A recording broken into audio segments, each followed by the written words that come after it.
And AI stuff is crazy right now. It's only going to get crazier. But at the end of the day, like good judgment is going to be having tastes, which is something that AI does not have. And maybe 50 years from now, well, I don't see that. I feel like that's going to be the last thing that gets solved.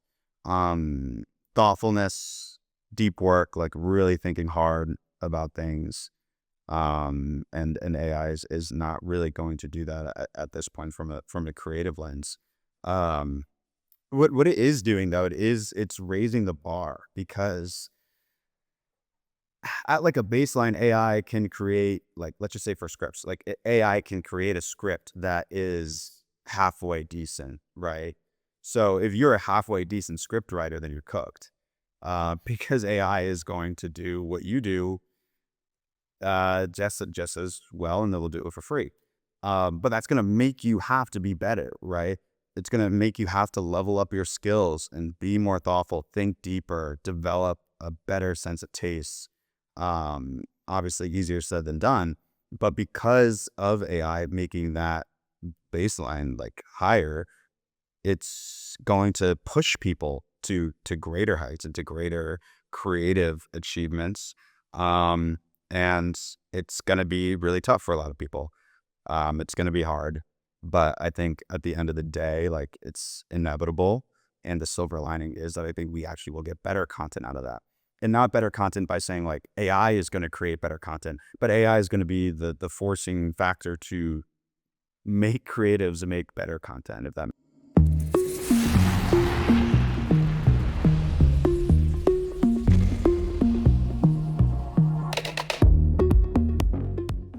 All right, welcome everybody back to the Full Battery Media podcast. I am your host, Sean Trace, and I am excited to have an awesome guest with me today. Can you tell people who you are and a little bit about what you do? Yeah, of course. Thanks, Sean. My name is Brendan. I am the chief of staff at Dragonfruit Media. We are a creative agency with a full focus on YouTube long form content, specifically education, value driven content, rather than just run of the mill pure play entertainment. But our content is still engaging. It's awesome. How did you get started down this path of content and what pulled you in this direction? Yeah, I mean it's been a long journey here. Originally started my career working for an investment bank out in Chicago. Then went back to school, got my MBA at USC, specifically to pivot into entertainment. Mhm. Worked for a couple different media companies during my time there, and then ultimately ended up at McKinsey doing management consulting. So kind of pulled away from more of the direct entertainment work. But really was looking to pivot out of there and not only work for an entertainment company, but also a startup and specifically within the creator economy.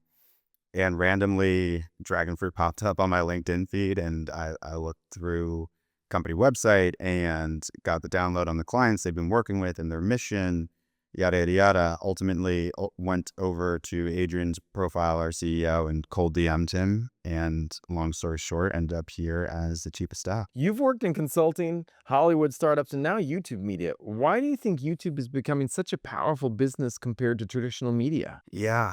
I mean, there's many reasons. I mean, one, just the platform itself is the number two search engine in the world. I mean, which is just like something we repeat all the time, but it's true. The first being Google, which they're all owned by Alphabet, which is maybe a little sketchy, but that's all right for now.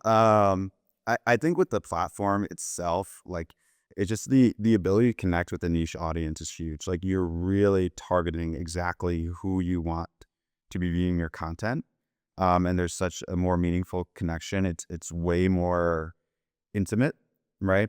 And even just like with the functionality of the platform, as far as like commenting, like creators can discuss and talk to people that are interacting with their videos Mhm. in the comment section, which is amazing.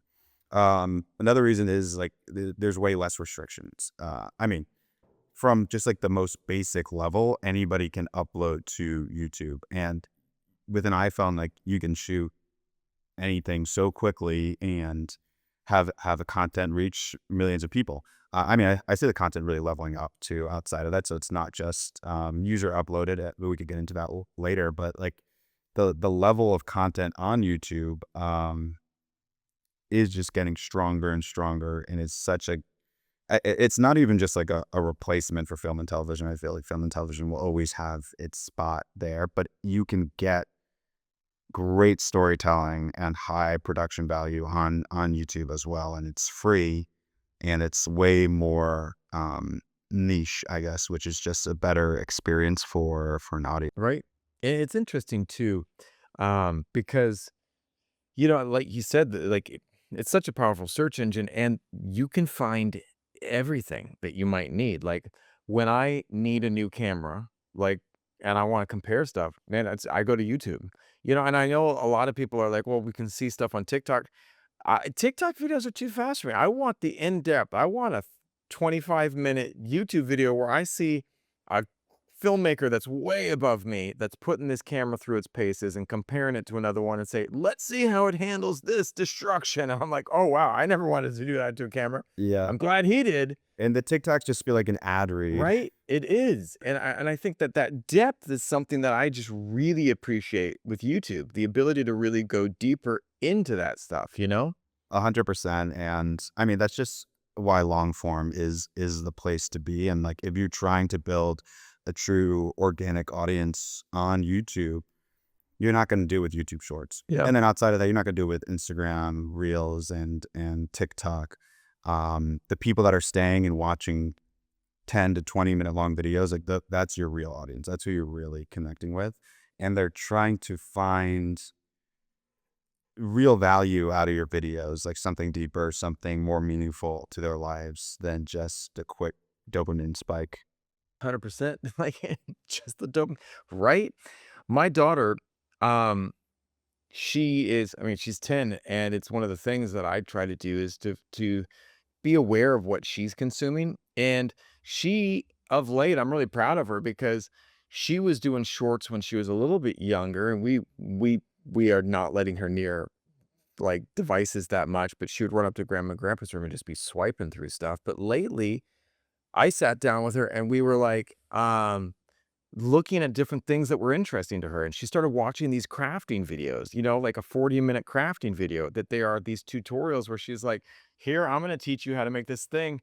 It's been a little dangerous too, because she went upstairs and she was like, hey, Dad, can I take these jeans downstairs? And I was like, what are you doing with those jeans? First of all, I know you're watching like these two art craft tutorials. And she's like, I won't do anything destructive.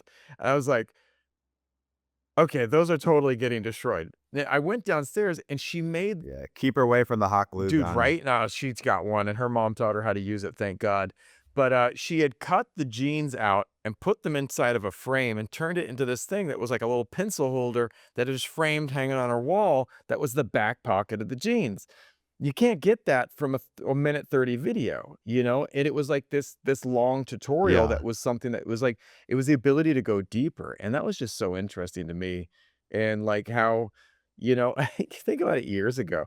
I had my car's starter went out on me years ago, and I didn't know how to do it.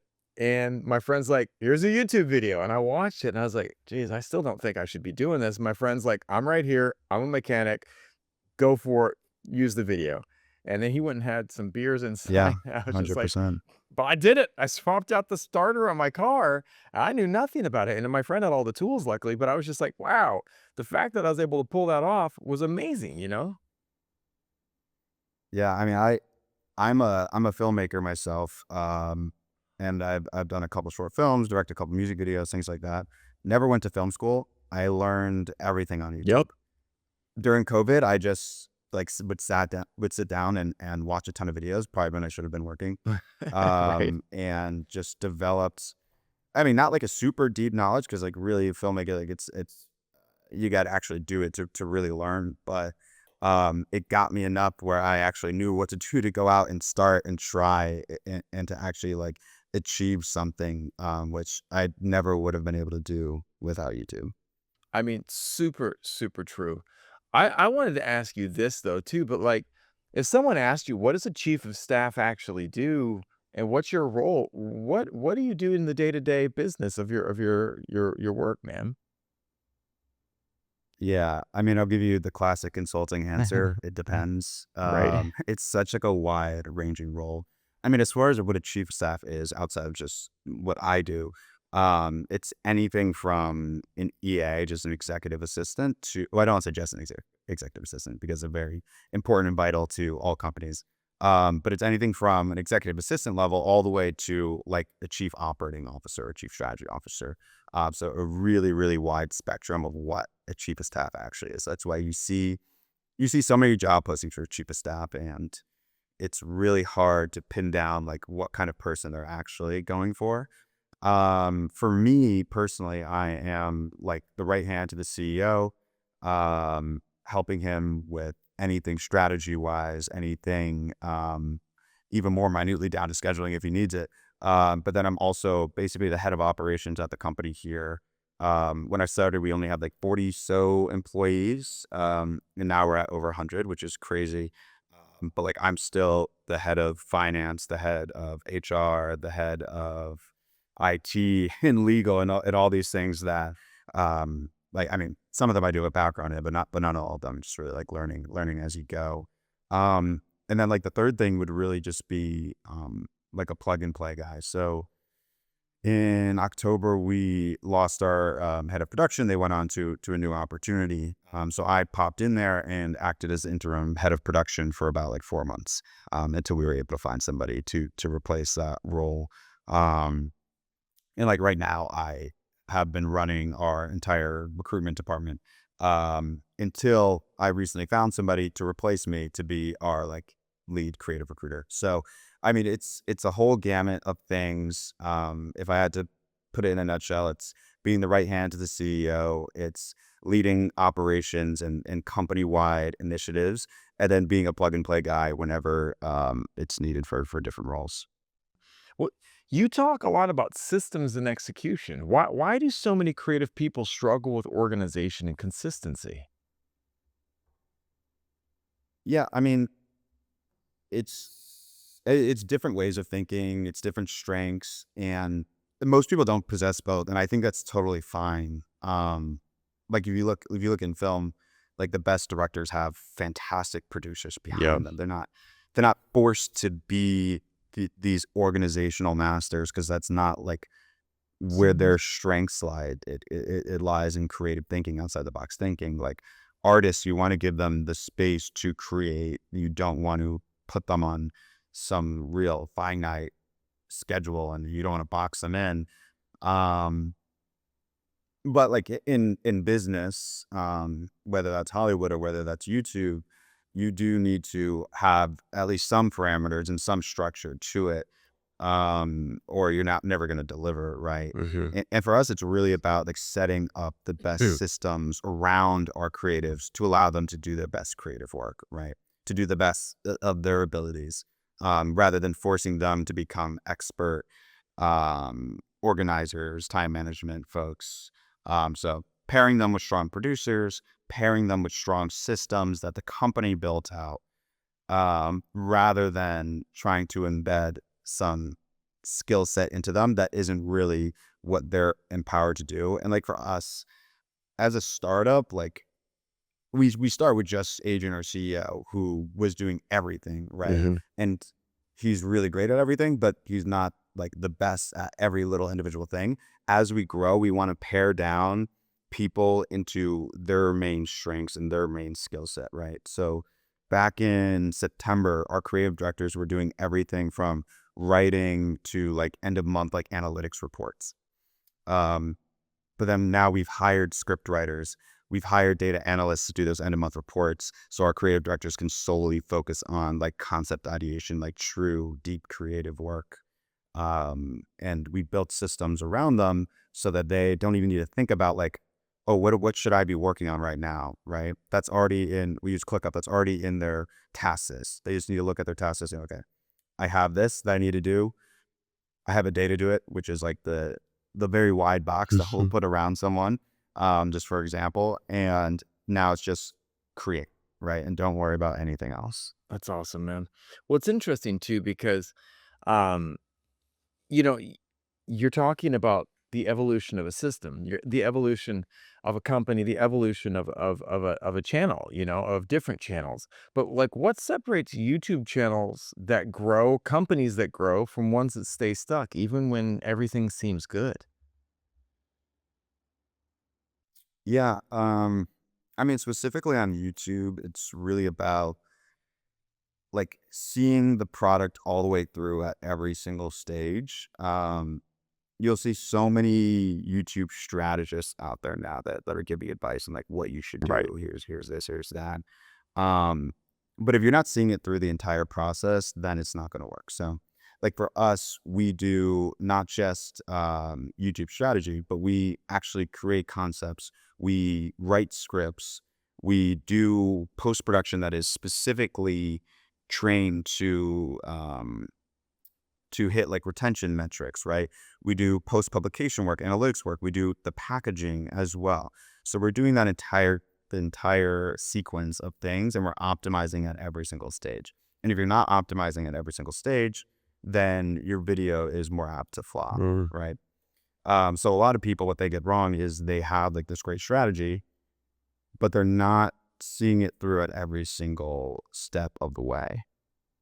That's interesting too, because like, you might have a vision of something that you want to do, but there's a whole difference between having that vision and actually making it come to fruition, Like, I uh I was thinking the other day about someone that I saw painting a picture, right? Well, when I was a kid, there was that guy, what was his name? Bob something, and he painted the happy trees, and it was this guy that he came on, Bob Bob Ross, Ross. right? And so Bob Ross's videos, Yeah. so awesome, and like, you'd watch, but paint the happy trees. And I remember one week, my mom's like, we're gonna paint the happy trees with Bob. So she bought us a bunch of paint. She put everything out. She set them up. So she followed the process. She laid out the paint. She put it out. We followed the video, but between step one to step whatever, our trees were not happy. Like, something went really wrong in there. And what cracked me up is we tried to go back, and we were laughing about it because we went back. We're like, all right, we got to here, and this is where we really messed up right here.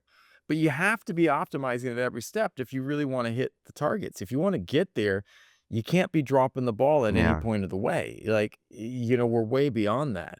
And I want to ask you this because you said the future belongs to creator-led media companies. Why do you think audiences trust creators more than traditional brands now? Yeah.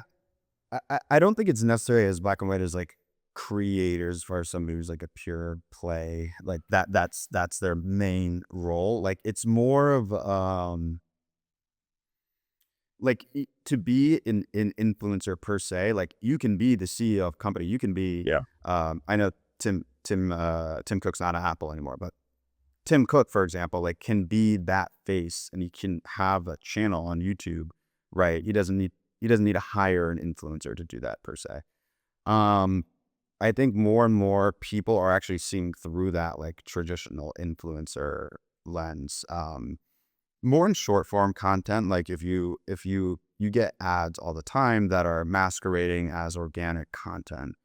Um, and at first it was great. It feels like your friend is just like sharing a product that they love, but audiences and users are getting smarter and smarter and they see through that. Um, and I think for brands and for media-led companies in general, like the real unlock is to gain like true following, Yeah. right? Like a real organic audience that brings not only awareness of whatever you're doing, whether that's selling a product, a course, or just like sharing your ideas. It doesn't need to be for something purely capitalistic. Um, and building trust as Yeah. well. And it doesn't really work if you're just purely peddling a product, right? So like for us, like the people that we work with, they are sharing expertise on something they're extremely Mm. knowledgeable about, or something they're extremely passionate about. And often it ties back to the brand, but like that can't be the main driver of the of the video. So like, I mean, I think about a company like Patagonia, Yeah. they can easily do a lot of content on climate and climate change and mountaineering and things like that, because that the company like as a whole like loves that. And that's like a real organic content that people can watch. And it's not like they're just saying, "Oh, buy stuff in Patagonia." They're putting out things that are actually giving value to the end user, and that they're getting it for free. And if that helps to build the brand, if that helps to sell the product, then that's great. But that just can't be the main driver, or the audience will see through it, and they're not going to actually continue to watch the videos over and over again. They're not even going to fall in love with the product. They're not going to trust the person that is in the face of the video. Um, so I mean, just tied back, like as far as creator-led media companies, I think it's more just like um, having brand awareness through like organic audience, right? Hmm. And that can be creator-led. Like you can have McDonald's can hire somebody to be the face of McDonald's that is a creator. Or it could be the CEO having their own channel, right? And they just had a big um mishap like a couple months ago with the CEO like barely biting the burger and seemed super dishonest about the product and things like that. But like, imagine if that CEO had his McDonald's style YouTube channel, and all he does is go from restaurant to restaurant and like rates burgers. And he's like the burger guy, and like he knows everything about burgers and is like actually passionate about the food that he is selling. That's way more trustworthy and brings way more awareness than The guy that's holding the burger like like this. a video that is just like a yeah, exactly. Than just like a paid influencer ad Mm, about hamburgers. right? No, man, I think that that's so true because I think that like, if someone's using something like, and they're actually using it, like I remember my friend Chip. Chip was a motorcycle stunt guy, and he would drive his motorcycle all over the place and do the craziest stunts, and he had two of the most amazing cars I've ever seen. Now, when Trip gave me advice about cars, man, I listened, and I think that we're in that place where if you find someone who's got trust, then you trust, it goes further. But I want to ask you this because a lot of people think going viral is all about luck. How much of YouTube's success is actual strategy and psychology? Yeah, I mean, I think like viral can be a lot of luck for like one-off things. Like you can post a video and go viral as like a one-off video, but like it's really about like where the strategy and psychology comes in is like how do you go viral consistently, right? Mhm. How do you really build up your channel to build a real brand or a real career out of YouTube, or like really build true influence? And for that, you need to be structured, you need to be consistent, and you need to be like constantly evolving. Mhm. Because like the algorithm, it's not gonna pick up clickbait. Like if you have a video that has great packaging, and then people open the video and your hook is terrible, your intro is terrible, it nobody's gonna stay through with the video, and they're gonna click off, and then that retention is terrible. So then that video is gonna get buried by the algorithm. So you need to have, like I mentioned before, like every step of the process optimized. Um, and then you need to like actually post on a true cadence, like and be consistent about it. It doesn't need to be every single day. But you need to have some sort of consistency to actually build that audience. Um, and like at the end of the day, like I don't think virality from a video perspective is that important. It's more about the audience that you're building, right? Like I'd rather have 100,000 subscribers of real followers, and videos that never go past like 200K views, than to have a couple million plus view videos and only have 10,000 subscribers just because those random videos like went off. So like we're all in the business of building like organic audiences, and if a video goes viral, that's fantastic, but that's not really the most important metric that we're tracking. right? What is the most important metric in your mind then?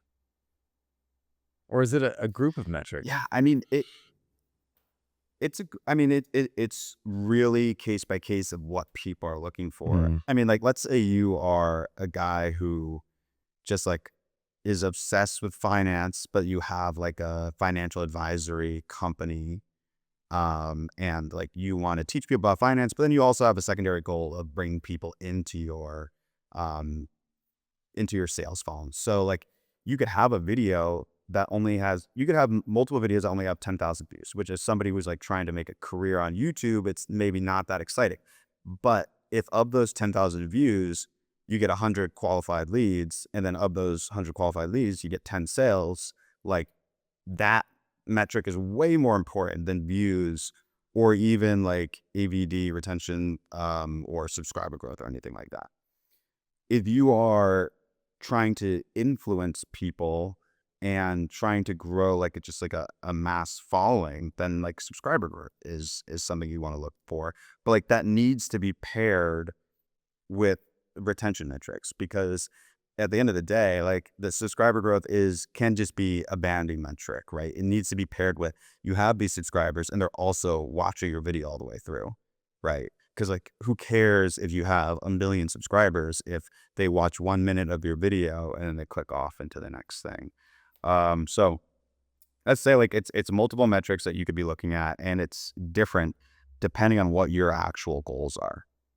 I love that. You gotta know what you're actually trying to accomplish, like, when I have people come to Yeah. me and they're like, "I wanna make videos," I'm like, "For what? What do you wanna do?"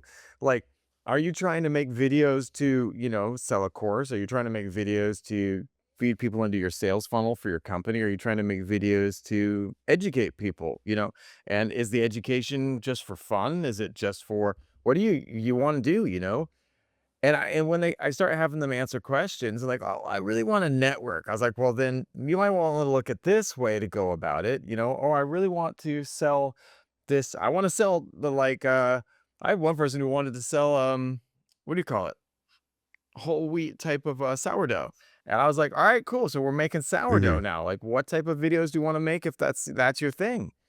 And it was really great because they started figuring out their why, and I think that was really important to figure out the why?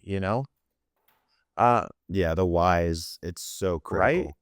I mean, if you don't have that, then you shouldn't even start until you have that. Right? Like, you don't know why you're doing something, uh, you're just gonna be spinning your wheels or spending a lot of money. But I wanna ask you this because 'cause you've worked around both traditional Hollywood and the creator economy. What do old school media companies still not understand about YouTube? Yeah, I mean, I, I think it boils down to like just because it's video, like it's not the same. Like it's an entirely different medium. I mean that's why you see like Quibi a few years back, or I think it was like 10 years back at this point, like completely failed because it's trying to just put Hollywood and film and TV style content onto short form or shorter form, which it just didn't really work. And then with YouTube specifically, like it just has its own set of rules and audience expectations that need to be followed, or Yeah. people are not going to like what they see. I mean, um, if you were to go to AMC and see a movie and then they were following like a typical YouTube cadence, and storytelling style, you would probably be unhappy with what you watch, even if you love YouTube. And it's the same thing in reverse. So you can't just take that content that you're already creating, that style, and throw it onto YouTube and hope that it works. Um, and then also like I mean, traditional Hollywood's just been like a little bit slow coming into that fold, and just not enough focus. I mean, we have a ton of people that work with us that came from Paramount, they came from like Nickelodeon and places that are obviously traditional media, and they worked in YouTube like departments within those companies, but the money behind those departments and the focus and the push and the personnel that they're putting onto those teams, like it's not as dedicated as what you need to actually like perform. It's ancillary at best to their main bread and butter content, which is fine. I'd rather have them not come into YouTube because if they figure it out, then it's just gonna make things way more competitive. Um, but I mean, at the end of the day, like even for them, YouTube is a competitor. Like Netflix has a great quote, like we're not competing with XYZ companies, like we're competing for eyeballs. And at the end of the day, like you can choose to go see a film, you could choose to turn your TV on and watch something, you could choose to open up your laptop and watch YouTube. Well, but So like they can essentially be cannibalizing their main bread and butter business by building up too much of a YouTube presence, which is like I'm sure they want to have their foot in both things, or their hands in both things. Not really sure what that future is gonna look yeah, like for them. It's probably gonna be a slow embedding into the YouTube world. Like it's probably something that we can't stop.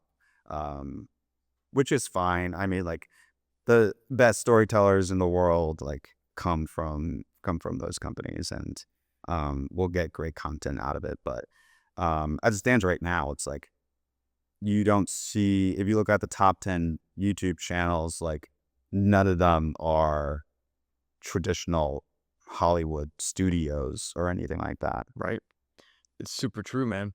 I was curious because you mentioned that AI is changing work and that judgment matters more now. What does good judgment actually mean in the modern media world?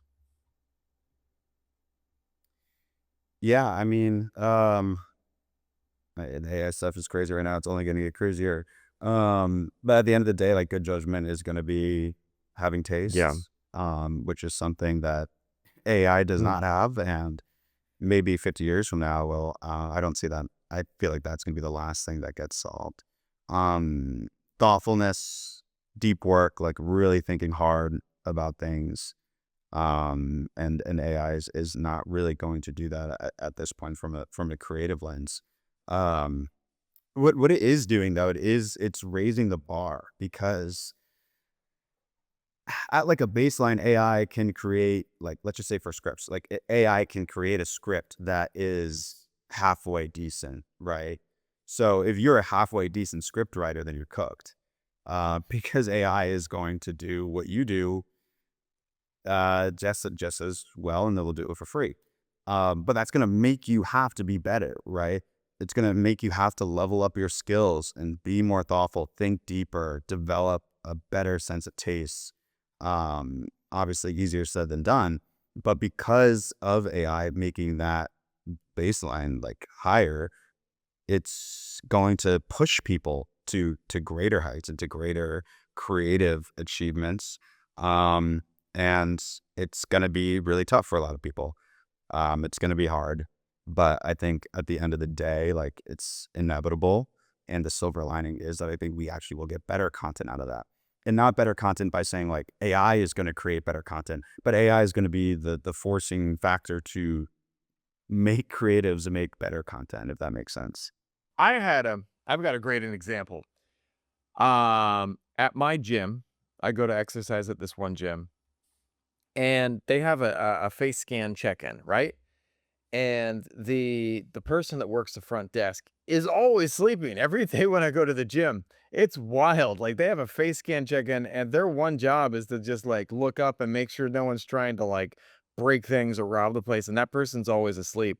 And the other day when I went in, they weren't even there.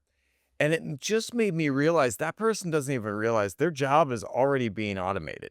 And like they are hanging on by a thread, and if they really wanted to keep that job, it probably would be not about just sleeping through the shift and sleeping through whatever is going on, but instead being aware of maybe I need to step up right now and do a better job at the human side, like if you're going to be, Yeah. like how can you pull in your own learned experience into what you're creating? You know what I mean? And I think that there's something to be said for don't be mediocre, like be great at what you do. And then hopefully you'll still be able to find a way to kind of share that with the world, you know? And just like, I mean, for the gym example side of things, like it allows you to focus on, I mean, what I think is more meaningful work and skill set, which is the human side of Yep. things, right? Rather than the manual checking a person in, AI is doing that, and you could actually be somebody to greet and to have a little bit of rapport with people walking in, and create that next level like white glove Yep. experience. Like that is way more meaningful work, and I think AI will push us to have only that as part of our job, and less of the menial labor. Yes. Um, I mean, there's so many pitfalls in that logic, but um, I feel like so many people don't see a silver lining in it, especially in the creative world, but I think there really Yeah. is. If someone today is listening and wants to build a YouTube channel or media company, but they feel overwhelmed, what's the first thing they should do instead of just trying to do everything all at once? Yeah, I mean, I think you already said like the main answer to that, which is like finding the why, finding like the real reason behind like what you're creating. And like for people that work with us, like they're already fairly established in their field, so they may or may not have a YouTube channel already, or if they do, like they're already relatively established. So, um, I don't know if I have the best advice for creating something from scratch, or like somebody trying to get into just like the career of YouTube. But like as far as if you're a business or a founder or an expert of sorts, um, like really thinking about like what is your unique angle, and like what stories are you trying to tell, Hmm. right? So really thinking deeply about that, and like having true passion or expertise in that area is like the only way that you're gonna see it through, and build that following. Because if it's really just like I want to sell my product, then it's gonna fall flat at some point.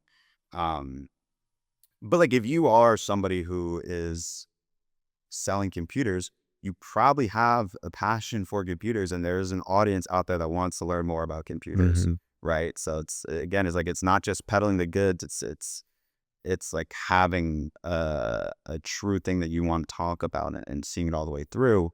Um, if you're just a person just trying to start your own YouTube channel, like you have passions, you have things that you want to talk about, like that's what you should be starting with. And really thinking about that, and just going for it, and just putting it out there. And I think for those people, like don't worry about optimizing everything, and just go out and do it. But then for the businesses and the brands, and maybe somebody who already has a channel and they're stuck and they're trying to get to the next level, um, just hire an agency like Dragonfruit, and they'll do it all for That's you. awesome, man. Well, where can people go to find out more about you and what you do? Yeah, I mean, I'm big on LinkedIn, so just look up my name on LinkedIn. Brendan Butler, Dragonfruit, you'll find it. Not on Instagram. I'm not on YouTube yet. I think I do want to start my own channel at some point, especially because like I've been in this world for a little bit now, and kind of want to do, and not just preach. Um, but yeah, connect with me on LinkedIn. Follow me there. That's like the only social media that I really rock with right now.